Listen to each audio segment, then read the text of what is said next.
राम मंदिर अयोध्या, एक सपना सच हुआ।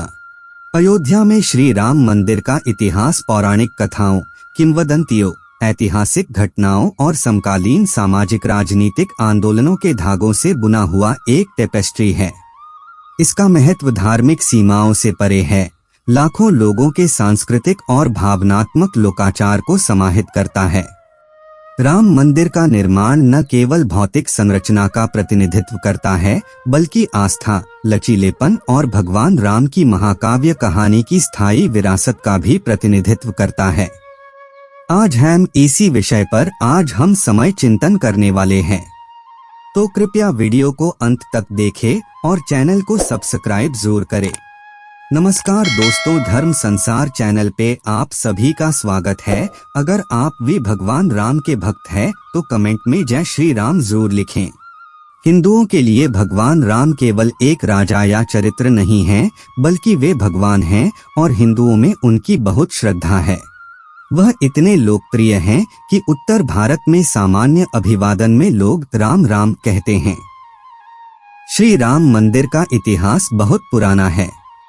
हिंदुओं का मानना है कि भगवान श्री राम के जन्मस्थान पर अन्य मंदिरों से बढ़कर एक भव्य मंदिर था। बाबर के आक्रमण और उसके शासनकाल के दौरान कई पुराने मंदिरों को ध्वस्त कर दिया गया। उनके आदेश पर उनके कमांडर मीर बाकी ने पुराने राम मंदिर को ध्वस्त कर दिया और उस स्थान पर एक मस्जिद बनवाई। स्वतंत्र भारत में मुगल शासन के पतन के बाद हिंदू लंबे समय से मस्जिद स्थल पर एक भव्य राम मंदिर की मांग कर रहे थे। समय समय पर स्थानीय अदालत और उच्च न्यायालय में कई मामले दायर किए गए। यह पूर्व कांग्रेसी प्रधानमंत्री राजीव गांधी का शासनकाल था, जब पूजा अर्चना के लिए मंदिर के ताले खोले गए थे। वह समय आया जब लाल कृष्ण आडवाणी के नेतृत्व में भाजपा के शीर्ष नेताओं ने एक जन आंदोलन का नेतृत्व किया, जिसे कार सेवा के नाम से जाना जाता है। इस कदम को विभिन्न हिंदू समूहों जैसे विश्व हिंदू परिषद, बजरंग दल, राष्ट्रीय स्वयं सेवक संघ (RSS) और विभिन्न अखाड़ों के लाखों साधुओं ने समर्थन दिया। यह साल 1992 था और दिन था 6 दिसंबर, जब VHP और BJP ने 2 लाख से ज्यादा स्वयंसेवकों के साथ संयुक्त रैली की थी। कार सेवक बेकाबू हो गए और गुस्से में आकर उन्होंने विवादित ढांचे को टुकड़े टुकड़े कर दिया। ढांचे के विध्वंस के परिणामस्वरूप सांप्रदायिक हिंसा हुई और लगभग 2000 लोगों की जान चली गई। आइए अब आपको इतिहास में लेकर चलते हैं। इतिहासकारों के अनुसार कौशल प्रदेश की प्राचीन राजधानी अवध को कालांतर में अयोध्या और बौद्ध काल में साकेत कहा जाने लगा। अयोध्या मूल रूप से मंदिरों का शहर था। हालांकि यहाँ आज भी हिंदू, बौद्ध एवं जैन धर्म से जुड़े मंदिरों के अवशेष देखे जा सकते हैं। जैन मत के अनुसार यहाँ आदिनाथ सहित 5 तीर्थंकरों का जन्म हुआ था। बौद्ध मत के अनुसार यहाँ भगवान बुद्ध ने कुछ माह विहार किया था। अयोध्या को भगवान श्री राम के पूर्वज विवस्वान सूर्य के पुत्र वैवस्वत मनु ने बसाया था। तभी से इस नगरी पर सूर्यवंशी राजाओं का राज महाभारत काल तक रहा। यहीं पर प्रभु श्री राम का दशरथ के महल में जन्म हुआ था। महर्षि वाल्मीकि ने भी रामायण में जन्मभूमि की शोभा एवं महत्ता की तुलना दूसरे इंद्रलोक से की है। धन धान्य व रत्नों से भरी हुई अयोध्या नगरी की अतुलनीय छटा एवं गगनचुंबी इमारतों के अयोध्या नगरी में होने का वर्णन भी वाल्मीकि रामायण में मिलता है। कहते हैं कि भगवान श्री राम के जल समाधि लेने के पश्चात अयोध्या कुछ काल के लिए उजाड़ सी हो गई थी, लेकिन उनकी जन्मभूमि पर बना महल वैसे का वैसा ही था। भगवान श्री राम के पुत्र कुश ने एक बार पुनः राजधानी अयोध्या का पुनर्निर्माण कराया। इस निर्माण के बाद सूर्यवंश की अगली 44 पीढ़ियों तक इसका अस्तित्व आखिरी राजा महाराजा बृहदबल तक अपने चरम पर रहा। कौशलराज बृहदबल की मृत्यु महाभारत युद्ध में अभिमन्यु के हाथों हुई थी। महाभारत के युद्ध के बाद अयोध्या उजड़ सी हो गई, मगर श्री राम जन्मभूमि का अस्तित्व फिर भी बना रहा। इसके बाद यह उल्लेख मिलता है कि ईसा के लगभग 100 वर्ष पूर्व उज्जैन के चक्रवर्ती सम्राट विक्रमादित्य एक दिन आखेट करते करते अयोध्या पहुंच गए। थकान होने के कारण अयोध्या में सरयू नदी के किनारे एक आम के वृक्ष के नीचे वे अपनी सेना सहित आराम करने लगे। उस समय यहाँ घना जंगल हो चला था, कोई बसावट भी यहाँ नहीं थी। महाराज विक्रमादित्य को इस भूमि में कुछ चमत्कार दिखाई देने लगे। तब उन्होंने खोज आरंभ की और पास के योगी व संतों की कृपा से उन्हें ज्ञात हुआ कि यह श्री राम की अवध भूमि है। उन संतों के निर्देश से सम्राट ने यहाँ एक भव्य मंदिर के साथ ही कूप, सरोवर, महल आदि बनवाए।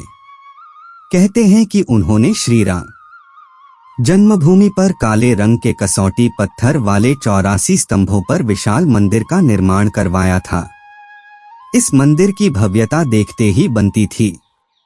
विक्रमादित्य के बाद के राजाओं ने समय समय पर इस मंदिर की देखरेख की।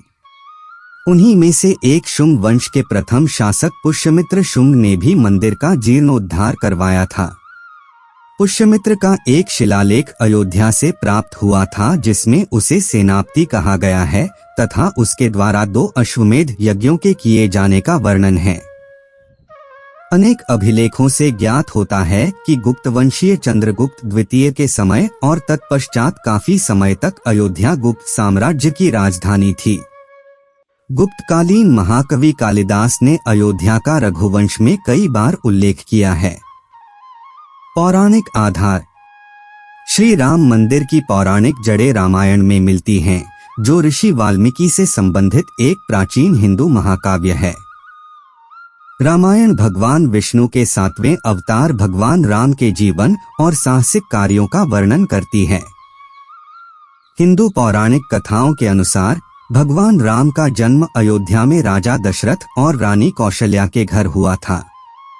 महाकाव्य की शुरुआत राम और उनके 3 भाइयों भरत, लक्ष्मण और शत्रुघ्न के दिव्य जन्म से होती है। राम के जीवन के प्रारंभिक वर्षों को देवी लक्ष्मी की अवतार सीता से उनके विवाह के रूप में जाना जाता है।